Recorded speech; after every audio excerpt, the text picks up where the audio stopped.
Assalamualaikum warahmatullahi wabarakatuh. Anak-anakku, siswa-siswi RA PAUD Bunga Bangsa, siswa-siswi MI Plus Bunga Bangsa, siswa-siswi SMP Bunga Bangsa Terpadu, santri-santri Madrasah Diniyah Darul Muttaqin, Pondok Pesantren Darul Muttaqin, yang semoga senantiasa dirahmati oleh Allah. Syukur alhamdulillah pada bulan Dzulhijjah ini kita masih diberi kesehatan, kekuatan, sehingga kita mampu menikmati bulan ini dengan sebaik-baiknya. Anak-anakku yang kucinta, pada bulan Dzulhijjah ini adalah bulan yang sangat mulia. Di bulan ini ada peristiwa yang luar biasa yang biasa kita ikuti, yaitu ibadah haji dan sholat Idul Adha juga berkorban. Di bulan Dzulhijjah ini umat Islam disunahkan mulai tanggal 1 sampai tanggal 10 bulan Dzulhijjah untuk senantiasa memperbanyak berzikir kepada Allah, membaca tahlil kepada Allah, memperbanyak membaca tahmid kepada Allah. Di 10 hari bulan Dzulhijjah ini kita disunahkan memperbanyak untuk bersedekah kepada sekeliling kita, khususnya fakir miskin yang ada di samping kita. Di bulan 10 Dzulhijjah ini, tanggal 1 sampai tanggal 10 ini, kita disunahkan untuk memperbanyak puasa, khususnya di hari Tarwiyah dan di hari Arafah. Tanggal 8 Dzulhijjah kita disunahkan untuk berpuasa di hari Tarwiyah.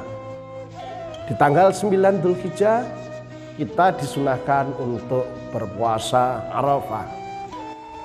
Dengan puasa tersebut, dan semoga kita bisa menjalankannya, semoga kita dicatat oleh Allah menjadi hamba yang muttaqin, sebagaimana yang disematkan kepada Nabiullah Ibrahim beserta keluarganya. Semoga kita juga diberi dan dikaruniai oleh Allah hidayah dari Allah menjadi anak yang soleh soleha. Pada bulan Dzulhijjah ini kita diingatkan oleh Allah juga adanya ibadah haji bagi yang berhaji. Yang tidak berhaji kita disunahkan untuk sholat Idul Adha di rumah masing-masing, di lingkungan masing-masing. Khususnya di bulan ini kita lakukan sholat Idul Adha di tengah-tengah penyebaran pandemi COVID-19. Oleh karena itu anak-anakku yang kucinta, silakan mengikuti sholat Idul Adha yang diadakan oleh masjid-masjid, musola-musola di lingkungan anak-anak berada, dengan mengedepankan protokol kesehatan. Senantiasa pakai masker, senantiasa menjaga jarak, menghindari kerumunan, dan mencuci tangan. Dengan harapan kita bisa menjalankan ibadah kepada Allah, tetapi kesehatan tetap senantiasa terjaga. Setelah melakukan sholat Idul Adha, silakan anak-anak pulang ke rumah masing-masing. Menjaga kesehatan, menjaga jiwa adalah penting. Beribadah penting, menjaga jiwa juga penting. Oleh karena itu, ikuti anjuran pemerintah dalam pelaksanaan, dalam mengikuti sholat Idul Adha. Di hari ini pula di bulan ini pula kita disunahkan oleh Allah untuk berkorban sebagai simbol penghormatan atas peristiwa tatkala Allah menguji Nabiullah Ibrahim alaihissalam untuk menyembelih putranya. Siapa sih orang tua yang tidak cinta pada anaknya? Tetapi karena waktu itu memang Allah ingin menguji Nabiullah Ibrahim tentang bagaimana ketaatan Nabiullah Ibrahim. Nabi Ibrahim disuruh untuk menyembelih anaknya. Oleh karena itu, Nabiullah Ibrahim adalah nabi pilihan. Beliau pun menjalankan perintah itu. Seraya diskusi dengan anaknya Nabiullah Ismail alaihissalam. Ditanyalah anaknya, "Wahai anakku, aku melihat dalam mimpiku, aku diperintahkan oleh Allah untuk menyembelihmu." Lantas jawaban anaknya bagaimana? Dijawab oleh Ismail, "Wahai ayahku, laksanakan perintah Allah itu. Engkau akan mendapatiku termasuk orang-orang yang bersabar." Siapa sih yang tidak cinta nyawanya? Siapa sih yang tidak cinta pada jiwanya? Pasti semua orang, baik itu orang dewasa maupun anak, dia pasti mencintai nyawanya. Pasti dia mencintai jiwanya. Tetapi karena Allah memerintahkan Nabiullah Ibrahim untuk berkorban, dan itu Nabi Ismail tahu bahwa ayahnya adalah diperintah oleh Allah, Nabi Ismail pun ikhlas untuk menerima sebagai dampak atas perintah Allah kepada Nabi Ibrahim untuk menyembelih anaknya. Nabi Ismail ikhlas untuk disembelih. Begitu juga istri Nabiullah Ibrahim juga ikhlas atas perintah Allah yang diberikan kepada suaminya. Bukan berarti apa yang dilakukan oleh Nabi Ibrahim, apa yang dilakukan Nabi Ismail, apa yang dilakukan istrinya Nabi Ibrahim Siti Hajar bukan tanpa tantangan, bukan tanpa godaan. Setan pun menggoda Nabi Ibrahim. Setan pun menggoda Nabi Ismail. Setan pun menggoda Ibu Dewi Hajar agar perintah Allah itu tidak dijalankan. Tetapi beliau adalah beserta keluarganya adalah keluarga yang takwa kepada Allah. Dia pun menjalankan walaupun dengan godaan setan. Akhirnya setan yang menggoda pun dilempari dengan batu oleh Nabiullah Ibrahim, oleh Nabiullah Ismail, pun juga oleh istrinya Dewi Hajar.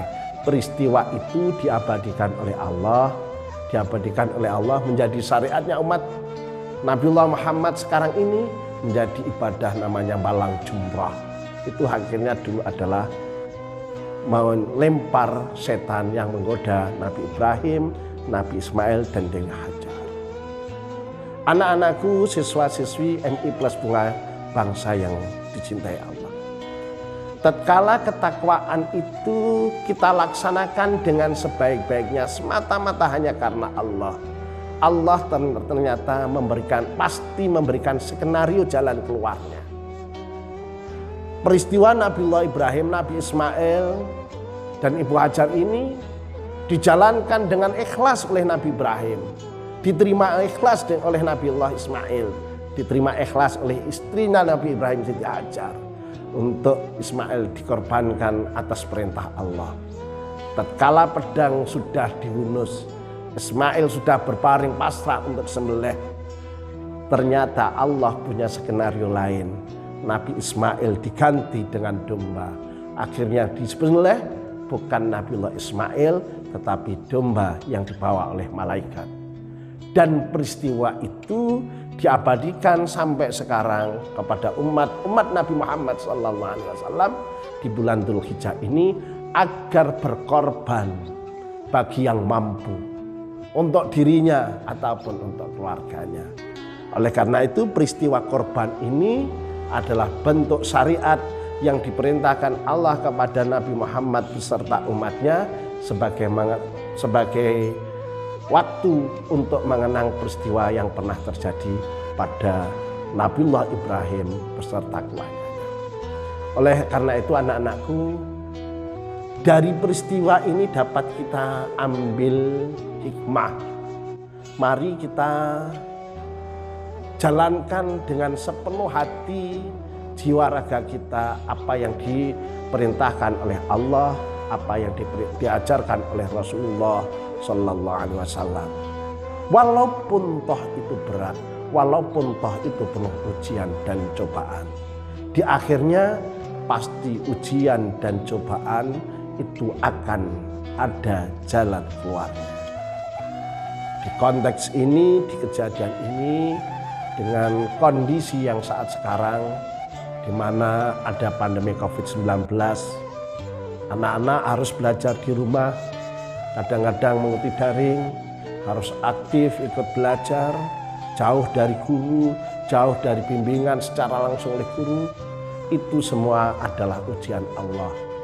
Tatkala anak-anak aktif belajar di rumah, guru-guru menyampaikan pelajaran lewat jarak jauh, anak-anak siap dan senantiasa aktif untuk mengikutinya.